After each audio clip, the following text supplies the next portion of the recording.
Di sebuah rumah biasa di Jepang, seorang ibu sedang sibuk menyiapkan sarapan untuk anaknya yang akan berangkat sekolah. Dia berteriak memanggil putrinya, Seo Hajin menyuruhnya bangun dan sarapan. Setelah meregangkan tubuh sebentar dan melihat jam, Hajin akhirnya bangun dan memulai rutinitas paginya. Dia membasuh wajahnya dengan air untuk menyegarkan diri, bertanya kepada ibunya di mana pakaiannya, memakai seragam, dan terakhir merias wajahnya sedikit. Saat hendak berangkat ke sekolah, dia tiba-tiba bertanya kepada ibunya, apakah dia melihat seragam jujitsunya. Ibunya menjawab, tetapi setelah melihat wajah Hajin, dia berkomentar bahwa putrinya memang peduli pada Sejun. Hajin langsung gugup dan menyangkalnya, tapi ayahnya yang mendengar percakapan mereka tiba-tiba ikut campur. Dia bertanya apakah Lim Sejun masih jadi gebetan Hajin, dan jika iya, dia kecewa. Hajin kesal karena terus diejek oleh orang tuanya. Jadi dia meminta uang pada ayahnya, mengambil seragam jujitsunya, lalu pergi ke sekolah. Tak lama kemudian Hajin berdiri di depan rumah Sejun dan menekan bel. Namun yang membukakan pintu adalah ayah Sejun yang masih mengantuk. Dia bertanya di mana Sejun, tapi pria itu kebingungan dan berkata bahwa Sejun sudah pergi sekitar 20 menit yang lalu. Kesal karena Sejun pergi tanpa menunggunya, Hajin segera berlari mengejarnya. Setelah berlari cukup jauh, akhirnya dia melihat Sejun dan langsung menguncinya dalam headlock, menyebutnya si babi dengan nada kesal namun penuh kasih sayang. Pria besar dan cabi bernama Lim Sejun berusaha menjelaskan bahwa dia sengaja berangkat duluan karena ingin berjalan santai menuju sekolah. Hajin mulai mengajaknya latihan jiu-jitsu, tapi Sejun hanya menatapnya. Tiba-tiba Sejun menariknya ke samping, menghindarkannya dari mobil yang hampir menabraknya. Sejun lalu mengomel, mempertanyakan kenapa Hajin membawa 2 tas sekaligus dan akhirnya mengambil tas jiu-jitsunya. Sementara itu, Hajin yang wajahnya mulai memerah hanya bisa berjalan di samping Sejun, mengobrol tentang berbagai hal. Di sekolah, Sejun duduk di bangkunya dan melihat teman di depannya sedang dipalak oleh preman bernama Jun Seok. Hari itu terasa seperti hari biasa, tapi entah kenapa Sejun merasa tertarik untuk memperhatikan kejadian itu.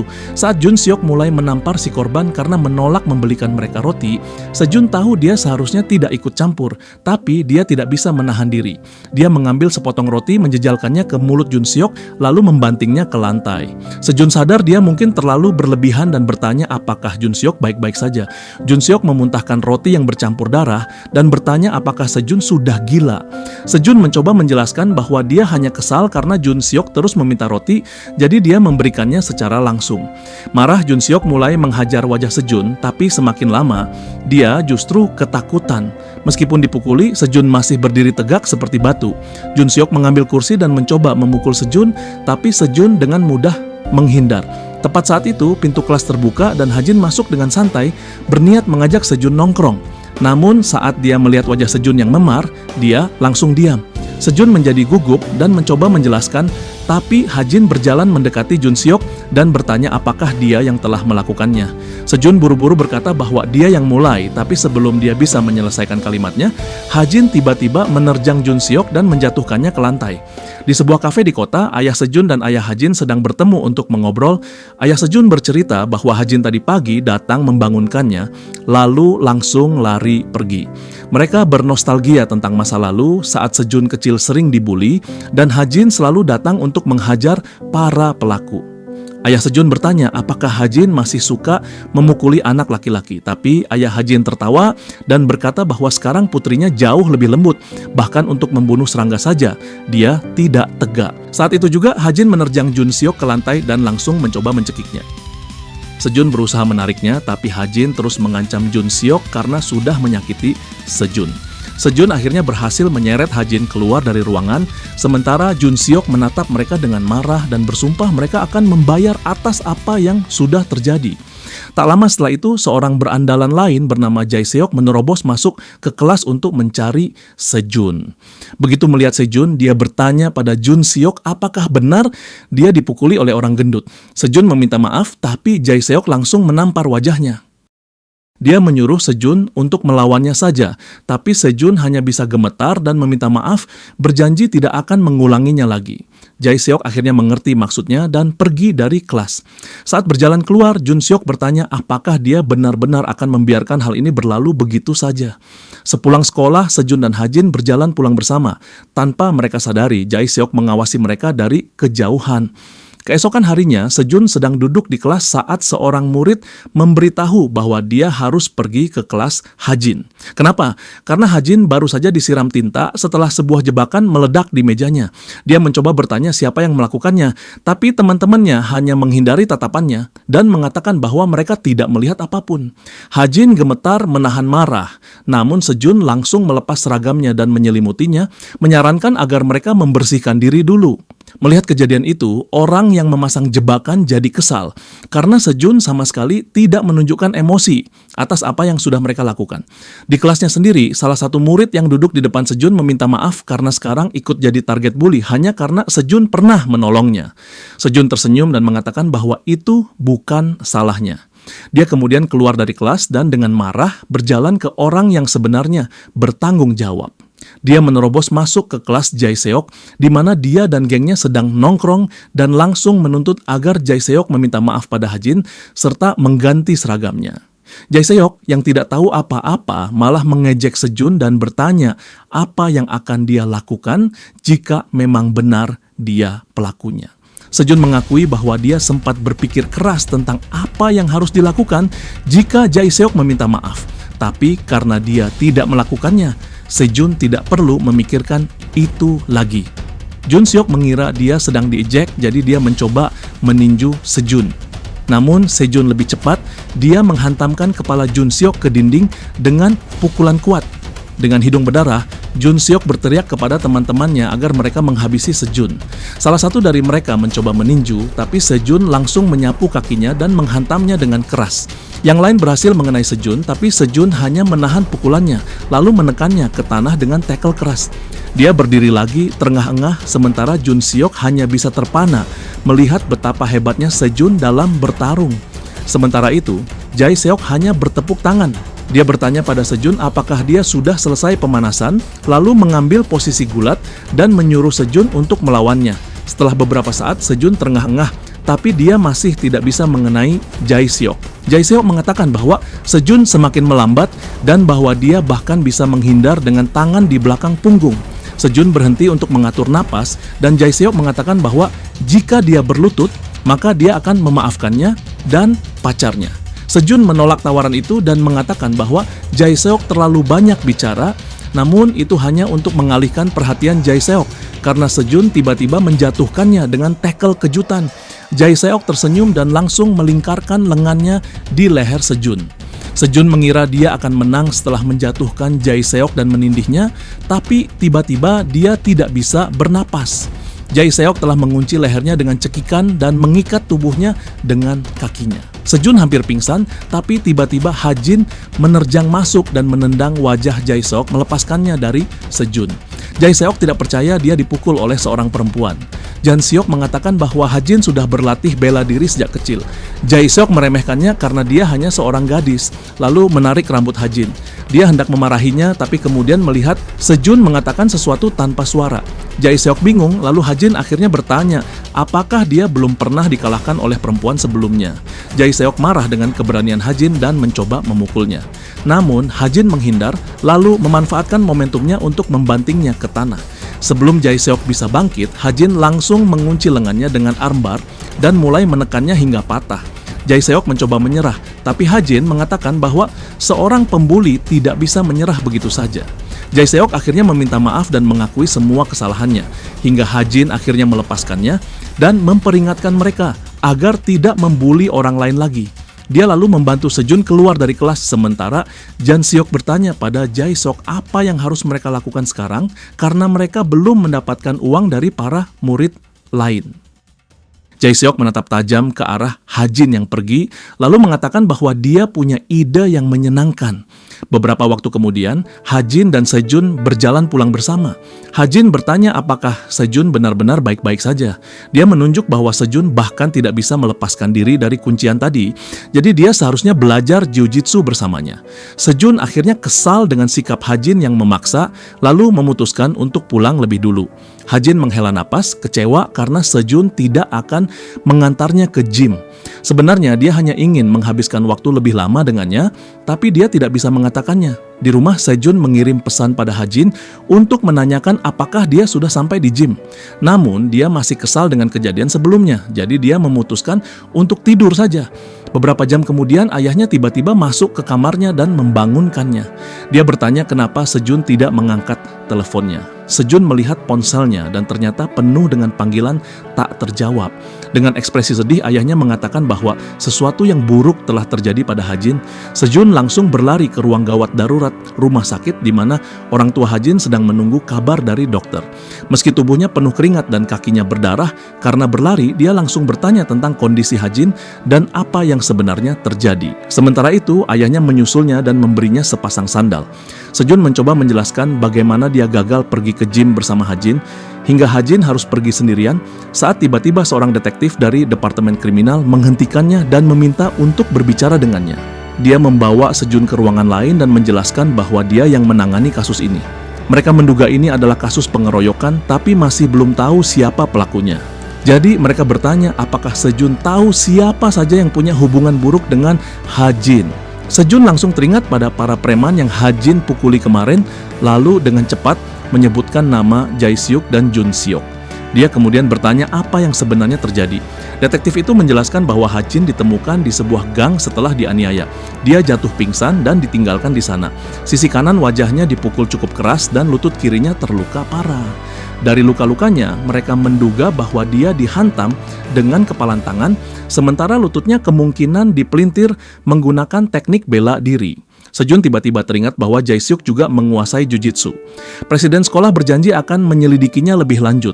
Beberapa jam kemudian, operasi Hajin akhirnya selesai. Dokter memberitahu orang tuanya bahwa operasinya berjalan lancar.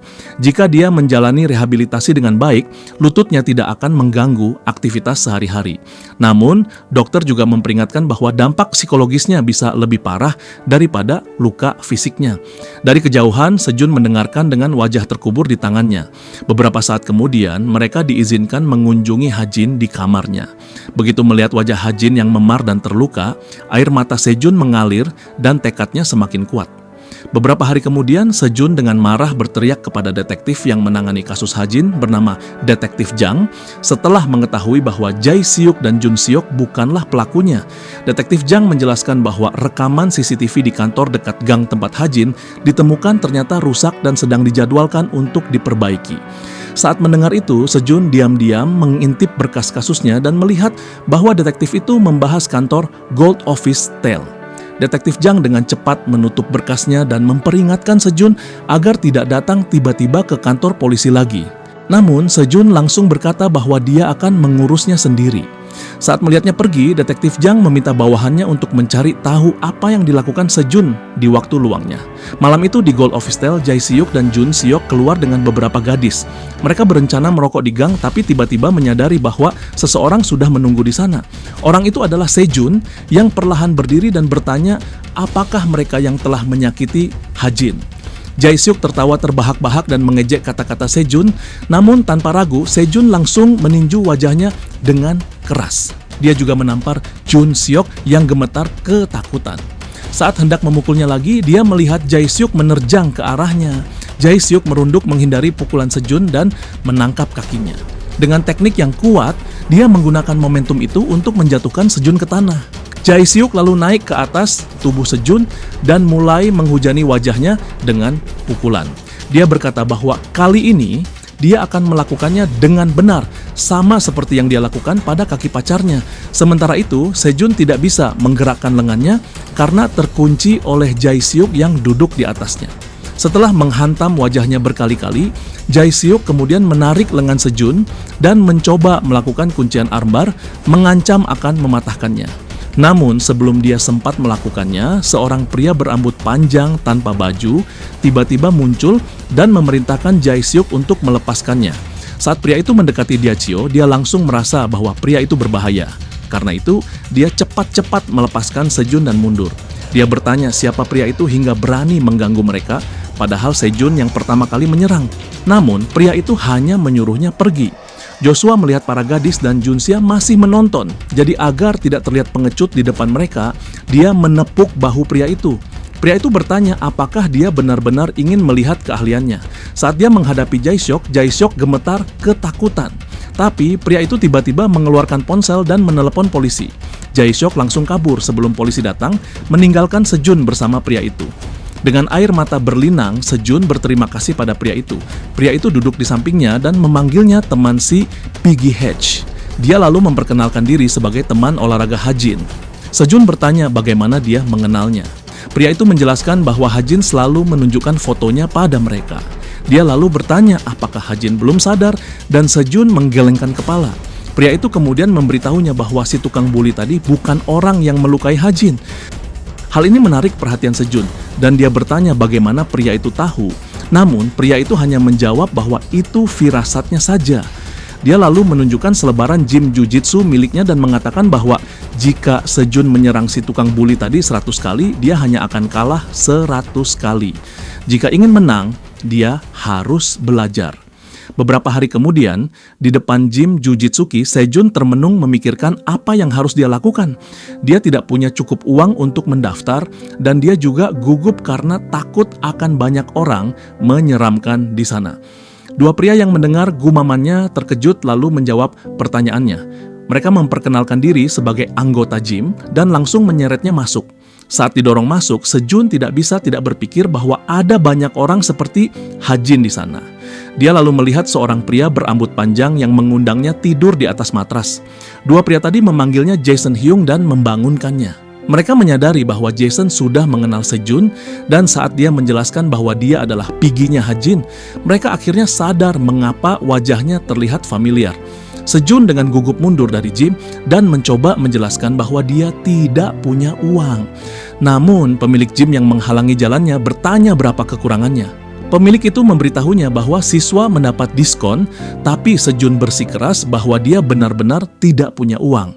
Pemilik mulai menurunkan harga berkali-kali hingga salah satu anggota mengangkat tangan dan mengatakan bahwa dia punya ide. Mereka harus mengizinkan Sejun berlatih secara gratis. Pemilik mencoba menolak, tapi anggota itu bertanya, berapa lama lagi dia akan melakukan pengiriman hanya untuk membayar sewa gym. Sebagai gantinya, mereka bisa menggunakan Sejun sebagai promosi program penurunan berat badan mereka. Bagaimanapun, Sejun itu tinggi dan memiliki wajah yang tampan. Jika dia berhasil menurunkan berat badannya, dia akan menjadi model sempurna bagi mereka. Mereka bisa mempromosikan jujitsu sebagai program yang baik untuk kesehatan tubuh dan pikiran bagi seluruh keluarga. Yang lain tertarik dengan rencana ini dan akhirnya pemilik gym setuju. Sejun menyuarakan bahwa dia belum setuju, tapi yang lain sudah mulai merencanakan latihan dan pola makannya untuk 3 bulan ke depan. Sejun mencoba berjinjit pergi, tapi Jason menangkap kepalanya dan memerintahkannya untuk segera mengenakan seragam jujitsu. Sejun sadar bahwa kali ini dia benar-benar tamat. 3 bulan kemudian, para anggota gym Jujitsuki terengah-engah setelah sesi sparring yang panjang. Mereka mengeluh bahwa Sejun sulit dihadapi karena ukuran dan tinggi badannya. Mereka kemudian ingat bahwa 3 bulan Sejun hampir berakhir dan mereka memberi selamat padanya atas kerja kerasnya. Sejun tersenyum dan menjawab bahwa perjalanannya masih panjang. Kini dengan tubuh yang bugar dan tampan, dia mengatakan bahwa ini baru permulaan. Bukan hanya berat badannya yang turun drastis, tapi anggota gym juga memuji Sejun karena telah mendapatkan 2 garis di sabuk jujitsunya, bukti bahwa dia benar-benar belajar. Pemilik sekaligus instruktur mereka kemudian meminta semua murid berbaris dan mengakhiri pelajaran hari itu. Sementara itu, Jason memberitahu Sejun bahwa mereka sekarang akan fokus melatih kekuatan ototnya. Yang lain terkejut dengan metode latihannya yang brutal. Bahkan Sejun mengeluh bahwa dia bahkan belum sempat mengatur napasnya. Jason bertanya apakah mereka harus mengadakan sesi yang lebih brutal besok, dan Sejun langsung berubah pikiran, kemudian melanjutkan latihan. Saat matahari mulai terbenam, Sejun nyaris menyelesaikan latihannya dengan melakukan pull-up 1 tangan di taman. Jason bertanya kenapa dia terlihat begitu lemah hari ini, dan Sejun mengingatkannya bahwa mereka baru saja menyelesaikan latihan jujitsu. Namun Jason menunjukkan bahwa dia bisa melakukannya, dan Sejun langsung menyebutnya monster. Setelah latihan, Sejun sedang makan es krim ketika Jason bertanya bagaimana keadaan Hajin sekarang. Sejun menjadi sedih dan mengakui bahwa dia tidak tahu. Hajin baru sadar 12 hari setelah dilarikan ke rumah sakit dan begitu mendengar kabar itu, Sejun langsung bergegas ke sana. Namun saat melihat mata Hajin, Sejun berhenti melangkah. Tatapan matanya seolah berkata agar Sejun tidak mendekatinya. Ayahnya kemudian memberitahu bahwa Hajin tidak ingin bicara karena masih syok dan bahkan mengatakan kepada terapinya bahwa dia tidak ingin bertemu siapapun selain keluarga. Beberapa minggu kemudian, keluarga Hajin pindah untuk fokus pada rehabilitasinya. Jason bertanya apa yang dikatakan polisi, dan Sejun mengungkapkan bahwa dia ragu mereka membuat kemajuan. Jason kemudian bertanya apakah dia benar-benar akan mencari orang-orang yang menyakiti Hajin dan mengingatkannya bahwa bela diri tidak digunakan untuk menyakiti orang lain. Dia pun pergi meninggalkan Sejun dengan pesan bahwa dia masih harus menentukan jalan hidupnya. Namun Sejun sudah mengambil keputusan 3 bulan lalu. Beberapa hari kemudian di sekolah, Jae-seok dan Jun-seok kembali merencanakan pemerasan mereka. Jun-seok berjanji akan mengumpulkan semua korban mereka. Di sekolah, Jae-seok menerima telepon dari Jun-seok yang mengabarkan bahwa semua korban sudah dikumpulkan. Seorang gadis kemudian mendekatinya dan mengatakan bahwa ada seseorang yang ingin menemuinya di atap. Jae-seok bertanya siapa orang itu, tapi gadis itu hanya menjawab bahwa dia tidak tahu. Namun, dia sangat tampan hingga dia ingin meminta nomornya. Di kamar mandi, semua korban bully sedang diperas uangnya oleh Jae-seok. Tiba-tiba pintu kamar mandi itu terbuka dan seorang pria asing masuk. Jae-seok mencoba mengusir pria itu, memintanya menggunakan kamar mandi lain. Namun, pria itu justru menyapa mereka seolah sudah mengenal mereka. Pria itu lalu menyuruh para preman untuk cepat pergi karena dia di sana untuk membersihkan sampah. Itu adalah Sejun. Seorang preman berjalan mendekatinya dan bertanya apakah dia juga ingin dibully, tapi Sejun langsung menarik rambutnya dan meninjunya. Dia lalu berteriak kepada para preman agar keluar dan mereka buru-buru kabur. Jun-seok mencoba menghentikan mereka, tapi Sejun menendang perutnya. Preman lain mencoba menyerang Sejun, tapi dia dengan tenang menghindari pukulan mereka dan membalas dengan serangannya sendiri. Jun-seok bertanya apa masalahnya dengan mereka, tapi Sejun hanya mencekik lehernya dan memerintahkannya untuk memberitahu Jae-seok bahwa dia siap bertarung lagi. Di atap, Jae-seok kebingungan karena tidak ada siapapun yang menemuinya. Ponselnya berdering dan saat dia mengangkatnya ternyata itu Jun-seok. Dia bertanya apakah dia sudah mengumpulkan uangnya, tapi Jun-seok dengan bingung memperingatkan bahwa Sejun sedang mencarinya. Jae-seok hendak pergi ke toilet saat tiba-tiba pintu atap terbuka dengan keras mengenai wajahnya. Sejun meminta maaf dan menanyakan kabarnya. Dengan hidung berdarah, Jae-seok bertanya apakah dia yang memanggilnya ke atap dan untuk apa. Sebagai jawaban, Sejun langsung meninjunya. Jae-seok tersenyum dan bertanya apakah dia benar-benar berpikir akan menang hanya karena sudah menurunkan berat badan. Namun Sejun kembali meninjunya. Jae-seok kesal karena terus diganggu dan akhirnya membalas pukulan Sejun. Dia mencoba melancarkan serangan lain, tapi Sejun dengan tenang berputar dan menghantamnya dengan sikunya. Jae-seok lalu mencoba menyerang kaki Sejun, tapi Sejun sudah mengantisipasinya dan membalas dengan serangan lutut. Sejun memuji ketahanan Jae-seok yang kini tergeletak di lantai menunggu serangan berikutnya. Posisi Jae-seok mengingatkan Sejun pada sesi latihannya bersama Jason. Berkali-kali Jason mencekiknya dengan kakinya saat dia mencoba melarikan diri. Dia sering menyerah dan mengeluh kepada Jason bahwa dia lebih suka belajar teknik seperti armbar. Tapi Jason mengatakan bahwa sebelum itu, dia harus belajar bagaimana menembus pertahanan lawan dan meningkatkan posisinya. Karena itu, dia harus menguasai guard pass teknik paling dasar. Jason berbaring lagi dan menyuruh Sejun menyerangnya. Sejun bertanya apakah hal seperti ini benar-benar terjadi di dunia nyata. Namun Jason mengakui bahwa dia tidak bisa mengalahkan Jae-seok hanya dengan jiu-jitsu. Jika ingin menang, dia harus menggunakan campuran berbagai seni bela diri. Jason juga yang memberitahunya bahwa karena tinggi badan Sejun, lawan kemungkinan besar akan mencoba menjatuhkannya ke tanah. Itulah sebabnya dia harus membalas dengan serangan lutut saat ada yang mencoba menekannya ke bawah. Ketika lawannya kehabisan pilihan, dia akan masuk ke posisi guard yang disebut The Flower. Orang yang tidak mengerti jiu-jitsu tidak akan bisa menghadapinya, jadi Sejun harus menyembunyikan tekniknya. Saat itulah dia harus menyerang. Kembali ke masa kini, semua prediksi Jason terbukti benar untuk Sejun. Jae-seok sudah berada dalam posisi Flower Guard. Mengikuti saran Jason, Sejun menendang paha Jae-seok sekuat tenaga. Jae-seok menjerit kesakitan, tapi sebelum bisa pulih, Sejun sudah menangkap kakinya dan mendorongnya ke samping. Ini membuat Jae Seok terbuka untuk diserang, dan Sejun langsung memanfaatkan kesempatan itu dengan menekuk lututnya ke perut Jae Seok. Jae Seok bertanya dari mana dia belajar Jiu-Jitsu, tapi Sejun tidak menjawab. Dalam pikirannya, dia merasa jauh lebih mudah bertarung melawan Jae Seok dibandingkan melawan monster seperti Jason Hyun. Jae Seok lalu bertanya apakah ini semua karena Hajin. Dia tersenyum dan mulai mengejek Sejun, menceritakan bagaimana Hajin awalnya penuh semangat, tapi ketika dipukul, dia mulai memohon untuk hidupnya dan menutupi wajahnya. Dia juga menyebutkan bagaimana Sejun tidak menjawab teleponnya pada hari Hajin dipukuli. Jika saja dia mengantarnya ke gym atau menjawab panggilan Hajin, mungkin semua ini tidak akan terjadi. Wajah Hajin yang dipukuli muncul dalam ingatan Sejun. Jae Seok memanfaatkan kelalaian itu dan menjatuhkan Sejun ke tanah. Dia kemudian melompat dan menendang wajah Sejun. Sejun berhasil memblokirnya, jadi Jae Seok melanjutkan serangannya. Dengan Sejun terjatuh, dia berhasil menendang wajah Jae Seok dan pada saat yang sama menangkap tangannya serta kakinya. Itu adalah teknik guard yang disebut Spider Guard. Dengan Jae Seok kini terikat, Sejun memberitahunya bahwa dia tahu dia tidak sendirian ketika dia menyakiti Hajin. Sejun kemudian meraih kaki Jae Seok dan menendangnya pada saat yang sama, menjatuhkannya dan sekarang dia yang berdiri di atasnya. Jae Seok mencoba menjaga posisi tapi tendangan ke paha sebelumnya membuatnya kehilangan kekuatan. Ini memberi kesempatan bagi Sejun untuk naik ke atas tubuh Jae Seok dan memukul wajahnya tanpa bisa dibela oleh Jae Seok. Sejun lalu melanjutkan dan mengatakan kepada Jae Seok bahwa dia tahu Jae Seok tidak cukup kuat untuk mengalahkan Hajin. Itulah sebabnya dia akan mencari satu persatu dari mereka dan membayar rasa sakit Hajin 100 kali lipat. Kini sepenuhnya kalah. Jae Seok menangis meminta Sejun berhenti setelah dia tidak bisa melihat lagi dari mata kirinya. Namun Sejun tidak berhenti dan malah bertanya siapa teman-temannya. Ketika Jae Seok tidak menjawab, Sejun memukulnya lagi.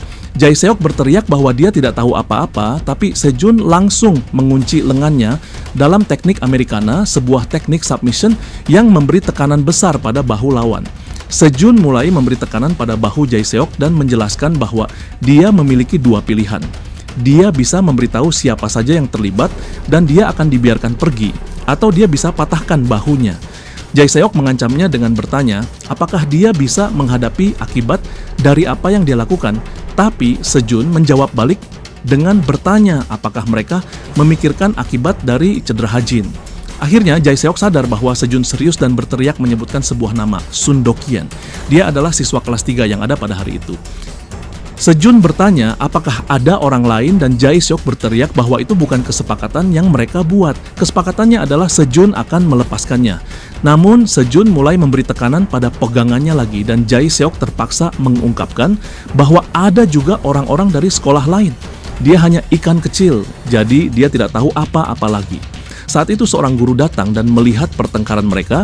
Jae Seok bertanya pada Sejun apakah hidupnya sudah berakhir, karena jelas dia adalah korban. Namun Sejun hanya menendangnya lagi di wajah dan menjawab bahwa dia harus menunggu sampai akhir untuk melihat siapa yang sebenarnya hidupnya berakhir. Beberapa menit kemudian, ayah Jason berteriak pada kepala sekolah meminta Sejun dikeluarkan dari sekolah. Sementara itu, Sejun hanya berpikir apakah pertemuan dengan sekolah-sekolah lain adalah sebuah aliansi. Namun, pertama-tama dia perlu pulih dan menemukan Du-hyen. Ibu Jae Seok masuk dengan diam-diam ke ruangan dan mendekati Sejun. Dia kemudian tiba-tiba mencoba menampar Sejun yang terkejut dan secara instingtif menangkis tangannya. Ini membuat ibunya terkejut dan langsung berteriak padanya. Untungnya ayah Sejun akhirnya datang dan langsung mengecek keadaan anaknya. Ibu Jae Seok berteriak kepada ayah Sejun, meminta agar Sejun dihukum karena telah membuat anaknya masuk ruang gawat darurat. Ayah Sejun menundukkan kepala dan meminta maaf, tetapi ibu Jae Seok terus berteriak minta Sejun diusir dari sekolah. Kepala sekolah mengatakan bahwa dia akan membentuk komite kekerasan untuk menangani masalah ini. Sementara ayah Sejun meminta agar mereka bisa bicara dengan anak-anak terlebih dahulu untuk mengetahui apa yang sebenarnya terjadi. Namun ibu Jae Seok tidak setuju dan terus berteriak agar orang yang melukai anaknya itu diusir.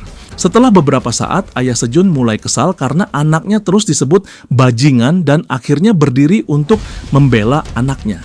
Ini membuat ayah Jae Seok membela anaknya juga dan bertanya bagaimana bisa seorang ayah yang tampak seperti preman melakukan hal tersebut pada istrinya. Dia berteriak bahwa dia akan menggunakan koneksinya dengan kepala sekolah untuk mengusir Sejun. Ayah Sejun bertanya apakah dia benar-benar akan memanfaatkan koneksi pribadinya, lalu dia juga menelepon seseorang. Kepala sekolah terkejut karena dia mengenali suara di telepon sebagai ketua sekolah. Ketua sekolah menyapa Ayah Sejun dengan ramah, dan Ayah Sejun meminta bantuan kepadanya. Beberapa waktu kemudian Ayah Sejun menyerahkan teleponnya kepada kepala sekolah. Ayah Jae-seok mengira itu hanya gertakan, tetapi ketika dia melihat wajah kepala sekolah yang ketakutan, dia mulai menyadari bahwa ini benar-benar serius. Kemudian Sejun dan ayahnya berjalan pulang dan Sejun meminta maaf karena telah membuat masalah di sekolah. Karena dirinya, ayahnya bahkan harus meminta bantuan dari ketua sekolah. Ayahnya bertanya apakah ini alasan mengapa Sejun berlatih setiap hari, tetapi Sejun tidak bisa menjawab. Ayahnya meyakinkannya bahwa dia akan selalu ada untuk berbicara, tetapi juga memperingatkan Sejun bahwa kekerasan tidak bisa dibenarkan. Sejun bertanya mengapa ayahnya tidak marah, dan ayahnya menjawab bahwa dia mempercayai Sejun dan sudah berjanji kepada ibunya untuk mendidiknya dengan baik. Beberapa hari kemudian, teman-teman di gym penasaran apa yang terjadi dengan wajah Sejun, tetapi Sejun mengatakan bahwa dia terjatuh saat bersepeda motor dengan ayahnya. Mereka percaya padanya dan menunda rencana mereka untuk menjadikannya model gym. Tapi pemilik gym juga mengingatkan Sejun bahwa menggunakan jujitsu di luar pertahanan diri akan membuatnya jadi pecundang. Yang lain mulai menggoda Sejun tentang kalimat keren itu, dan mereka melanjutkan latihan mereka. Setelah latihan, mereka memutuskan untuk sparring. Sejun merasa yakin dia bisa bertahan kali ini, tapi dia dengan mudah kalah dan dilucuti oleh yang lain. Setelah sparring, Sejun bertanya di mana Jason, dan ternyata dia keluar untuk membagikan selebaran promosi. Sementara itu, mereka bertanya apakah Sejun sudah bicara dengan Hajin, tapi Sejun hanya terlihat sedih dan menjawab bahwa dia belum sempat. Teman-temannya pun bercerita bahwa Hajin dulu sering membicarakan Sejun sejak pertama kali masuk gym, selama sparring, saat ganti baju, dan bahkan saat mau pulang. Jika Hajin harus menunggu seseorang, dia pasti akan memilih Sejun. Di sekolah, Jae-seok melapor pada bosnya, Duken, tahun ketiga, tentang bagaimana dia gagal mengumpulkan uang dari teman-temannya. Dia menceritakan bagaimana seorang pria bernama Sejun telah mengganggu operasi mereka karena Hajin. Dia juga menjelaskan bagaimana Sejun tiba-tiba kehilangan berat badan dan sekarang pandai dalam jujitsu. Duken menerima alasan ini dan mulai menggulung longan bajunya. Dia kemudian bertanya pada Jae-seok seberapa sering dia berlatih dan menantangnya untuk sparring untuk mengecek kemampuannya. Beberapa adegan kemudian, Jun Seok memegangi wajah berdarahnya dan mengakui kekalahannya di hadapan Jae-seok. Namun Jae-seok mengatakan bahwa mereka hanya akan berhenti ketika dia ingin berhenti dan langsung mengirimkan pukulan ke sisi tubuh Jun Seok. Dia kemudian menjatuhkan Jun Seok ke tanah dalam keadaan tak sadar. Setelah itu, dia memerintahkan Jae-seok untuk mengumpulkan uang dan membawa Sejun kepadanya besok. Jika dia tidak bisa melakukan keduanya, dia akan menjadi pasangan sparring berikutnya. Dengan wajah penuh ketakutan, Jun Seok menyadari bahwa dia akan segera mati. Sementara itu, Sejun sedang menunggu dengan sabar di lingkungan lain di depan sebuah kompleks apartemen. Dua orang keluar dari gedung tersebut dan itu adalah Hajin dan ibunya. Ibu Hajin melihat Sejun dan Sejun pun menyapa mereka dengan sopan. Hajin menatapnya dan mengatakan bahwa dia harus mengikuti Hajin ke sebuah kafe terdekat. Ibunya memberitahu Sejun bahwa Hajin bertindak aneh dan kemungkinan besar karena kedatangannya hari ini. Sementara itu, Sejun melihat Hajin yang berjalan dengan kruk, merenungkan betapa dia terlihat sakit dan di saat yang sama seperti seorang pahlawan dari sebuah tragedi. Di kafe, Hajin bertanya mengapa Sejun tiba-tiba menghubunginya dan bahkan mengundangnya untuk bertemu secara tiba-tiba. Sejun meminta maaf karena baru menghubunginya sekarang. Dia memberitahunya bahwa dia sekarang sedang belajar jujitsu dan semua pria di gym merindukannya. Mereka juga membicarakan sekolah, tapi Hajin mengatakan bahwa itu adalah buang waktu baginya dan dia akan mengambil ujian khusus sebagai gantinya. Mereka mulai saling menggoda dan Sejun merasa senang karena Hajin terlihat lebih baik dari yang dia kira. Dia ingat bagaimana detektif Jane memberitahunya bahwa Hajin tidak mengingat kejadian hari itu karena trauma, tapi itu bisa kembali kapan saja. Sementara itu, Hajin tersipu karena cara Sejun memandangnya. Sejun hampir saja bertanya apakah dia ingat sesuatu dari serangan yang dia alami, tetapi seorang pelanggan tiba-tiba menutup pintu kamar mandi dengan keras yang mengganggu pembicaraan mereka. Dengan ketakutan, suara tiba-tiba itu malah memberi dampak buruk pada Hajin yang sekarang gemetar hebat dan membungkuk sambil menangis. Sejun mencoba membantu dan menenangkannya, tetapi dia hanya berteriak untuk tidak disentuh dan meminta ibunya. Pada saat itulah Sejun menyadari bahwa Hajin sebenarnya tidak baik-baik saja, tetapi masih berjuang dengan demon dalam dirinya. Hal ini membuat tekad Sejun semakin kuat tentang apa yang harus dia lakukan. Keesokan harinya di sekolah, Junsiak kembali ke kelas mereka memeras uang dari teman-temannya. Sejun dengan menakutkan bertanya padanya apakah dia kenal dengan Duken yang kelas 3 dan jika iya, tolong tunjukkan jalan padanya. Di kelas Duken sedang tekun belajar ketika seorang teman datang dan mengajaknya jalan bareng cewek setelah kelas. Duken menolak tawaran itu, mengatakan bahwa dia harus pergi ke gym karena ujian perguruan tinggi sudah semakin dekat. Tiba-tiba, Junsiok terlempar masuk ke ruangan dengan suara benturan keras akibat tendangan Sejun. Sejun kemudian berjalan menuju Duken dan bertanya apakah itu teman sekelas Duken. Teman sekelas Duken berteriak pada anak-anak junior yang kasar itu, tapi Duken mengatakan tidak apa-apa. Sejun lalu bertanya apa yang terjadi pada Hajin hari itu. Duken mencoba berpura-pura tidak tahu siapa yang dimaksud. Jadi Sejun mengeluarkan ponselnya dan menunjukkan rekaman Jae-siak yang menyebutkan namanya. Duken bertanya apakah Sejun akan melapor ke polisi, tapi Sejun menjawab bahwa dia tidak ingin melibatkan polisi karena dia berencana mencari dan membalas setiap orang yang menyakiti Hajin dengan tangannya sendiri. Duken tidak bisa menahan diri untuk tidak tertawa mendengar pernyataan percaya diri Sejun. Dia mulai menyukai sikap Sejun, jadi dia memutuskan untuk memberitahunya semuanya. Namun dia menginginkan sesuatu sebagai imbalan. Sejun akan mengumpulkan uang dari teman-temannya atau dia bisa mencoba mengalahkan Duken seperti yang direncanakannya. Dengan ancaman itu, Duken melancarkan pukulan ke dagu Sejun, tetapi berhenti pada detik terakhir. Sejun terkejut karena dia bahkan tidak dapat memahami serangan itu. Duken kemudian mundur dan tersenyum, mengatakan bahwa mereka tidak bisa melanjutkan sekarang karena guru mereka sudah datang. Sebagai gantinya, dia akan menunggu jawaban Sejun setelah sekolah besok. Setelah sekolah, Duken dan teman-temannya sedang berjalan ketika ponselnya tiba-tiba bergetar. Itu adalah pesan dari ibunya yang memberitahunya untuk tidur di rumah teman karena para kreditur datang ke rumah mereka lagi. Mood Duken berubah mendalam dan dia memberitahu teman-temannya bahwa mereka harus membatalkan rencana hari itu. Di jalan yang lain, Sejun sedang memikirkan pukulan Duken sebelumnya. Dia bertanya-tanya apakah pukulan seperti itu hanya bisa didapatkan lewat tinju. Dia pikir matanya cukup tajam, tapi pukulannya lebih cepat dari yang dia kira. Jika berkelahi, dia akan terhantam terlebih dahulu sebelum sempat menggunakan jiu-jitsu. Dia bertanya-tanya apakah Jason bisa mengajarkan dia cara menghadapinya. Tiba-tiba teman-teman Duken menghalangi jalan Sejun. Dia bertanya mengapa mereka ada di sini, tapi Duken menjawabnya dari belakang. Duken menjelaskan bahwa dia sedang berada dalam posisi sulit, jadi dia butuh jawaban Sejun sekarang, apakah mereka akan berkelahi atau dia akan mengumpulkan uang. Sejun bingung dengan perubahan sikap Duken, tapi karena dia sudah memutuskan jawabannya, dia tidak terlalu peduli kapan mereka akan bertarung. Duken mulai mengacak-acak tasnya yang membuat Sejun bingung, tapi ternyata Duken hanya mengenakan sarung tinju. Dia memberitahu Sejun bahwa itu hanya langkah pencegahan agar Sejun tidak mati saat dia memukulnya. Duken bertanya apakah Sejun sudah siap, lalu mulai menyerang. Sejun berada dalam posisi siap menerima serangan, tapi pukulan Duken sangat cepat, sehingga hampir melewati pertahanannya. Saat dia terhuyung karena pukulan itu, Duken mengikuti dengan satu pukulan haymaker ke rusuknya. Terakhir, Duken mengirimkan pukulan tepat ke wajahnya, tapi untungnya Sejun berhasil memblokirnya dengan lengan, yang membuat Duken terkejut. Namun, ini justru membuat Duken semakin memutuskan untuk memukulnya lebih keras seiring dia terus meluncurkan pukulan demi pukulan ke seluruh tubuh Sejun. Sejun mencoba memberikan pukulan balasan, tapi Duken dengan tenang menghindar dan memberinya uppercut ke dagunya.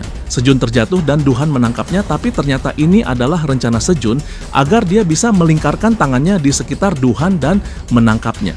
Sejun berencana untuk menjatuhkan Duhan, namun Duhan menghantamkan bahunya ke dagu Sejun, membuat Sejun terkejut dan memberi Duhan kesempatan untuk menyelipkan lengannya di leher Sejun dengan Sejun tidak bisa bergerak.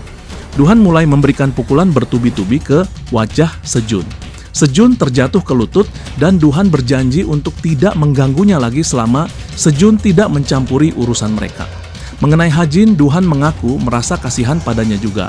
Tapi karena Hajin tampaknya bisa pulih sepenuhnya, mereka sebaiknya biarkan saja. Namun tiba-tiba Sejun menarik kaki Duhan dan berteriak bahwa dia tidak akan menyerah.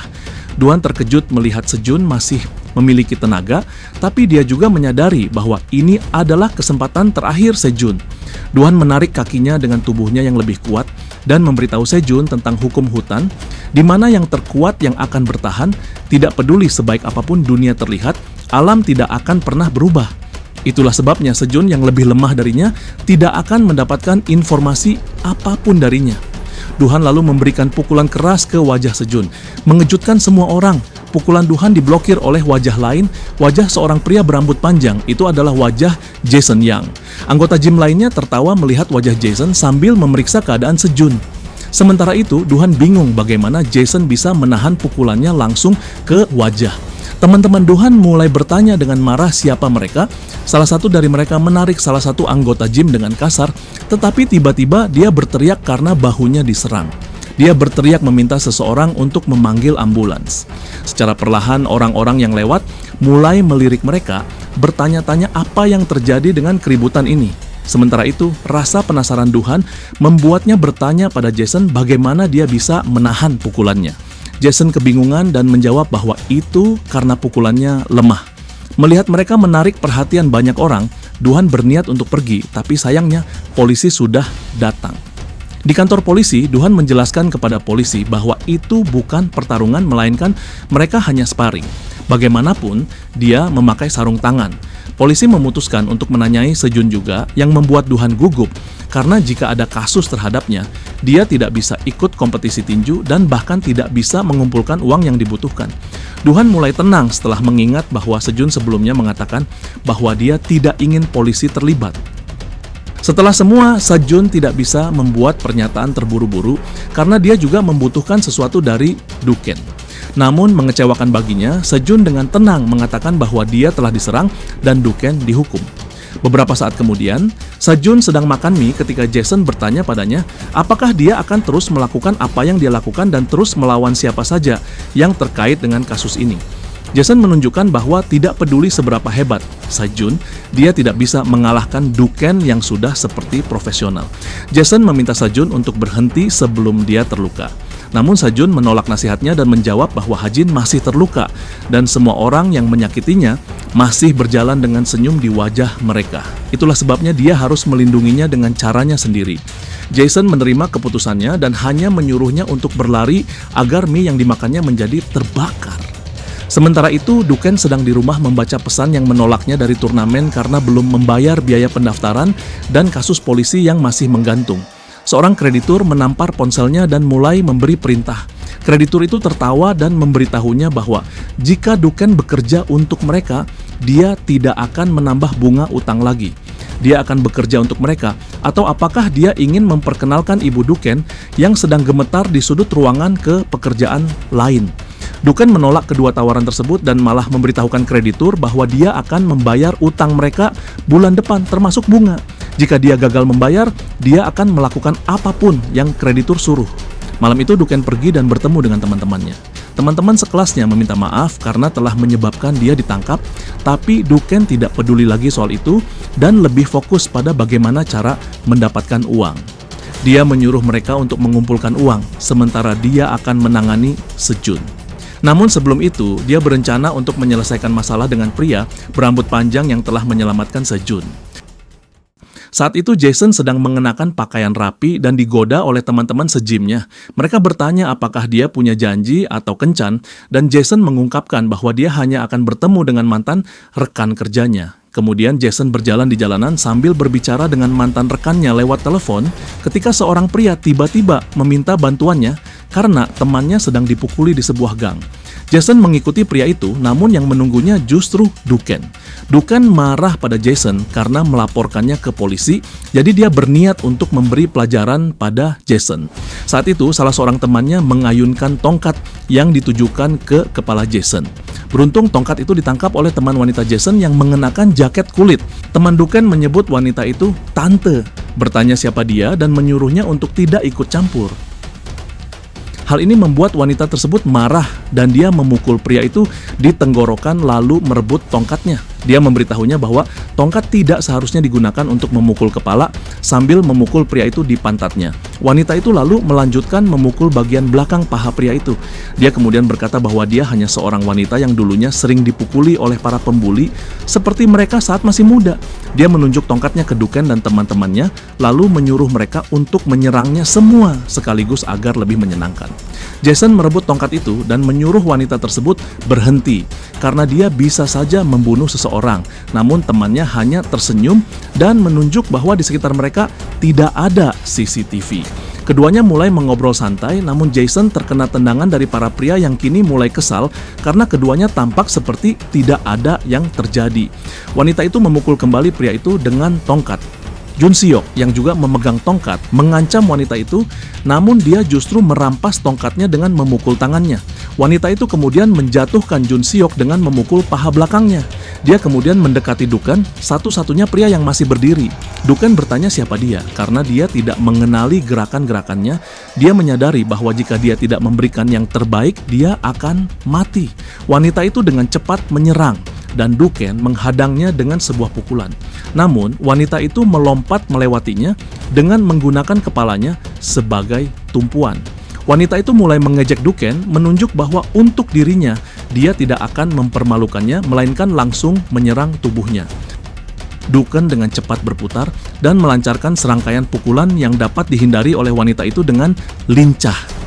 Saat dia terjepit di dinding, Duncan merasa ini adalah kesempatan untuk akhirnya menyerangnya, namun wanita itu justru menggunakan tongkat untuk menahan serangan Duncan saat dia merunduk menghindari pukulannya.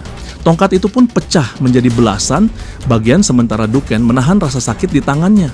Wanita itu kemudian memegang lengannya dan menariknya ke tanah, memasukkannya ke dalam kunci tubuh. Dia mengancam akan melukai persendian Duncan yang dengan cepat memohon agar dia tidak melakukannya. Dia menjelaskan bahwa dia terpaksa melakukan ini, namun wanita itu menjawab bahwa dia tidak tertarik dengan ceritanya. Beruntung Jason datang dan menendang tengkuk Duncan, membuatnya pingsan. Wanita itu pun melepaskannya karena menurutnya sudah tidak menyenangkan lagi. Jason kemudian memarahi temannya, Shin Soo-kan, karena menakut-nakuti anak-anak. Mereka berdua meninggalkan tempat itu, dan Jason bertanya pada Soo-kan apakah dia berhasil mendapatkan informasi yang dia cari. Suhan memberitahunya bahwa data penyelidikan mengenai serangan pada Hajin bersih, tetapi dia menemukan sesuatu yang lain. Ternyata ada 2 berkas penyelidikan, satu berkas dari detektif Jang dan satu berkas lainnya yang sudah selesai. Hal ini membuatnya terlihat seolah-olah penyelidikan ini sudah direncanakan sejak awal. Suhan berspekulasi bahwa seseorang dengan kedudukan tinggi mungkin berusaha menutupinya.